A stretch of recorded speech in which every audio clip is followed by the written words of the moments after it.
ఎవరికి ఏమీ అర్థమైతే లేదంట, మంది అందరూ అదే బాధపడుతున్నారు. అన్న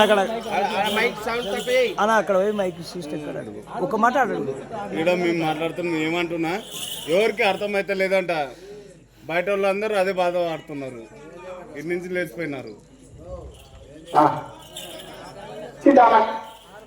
నీవు లోటు చేసింది మరి హార్మోన్ తక్కువ పెట్టండి, అదే నీ అమ్మ మాత్రం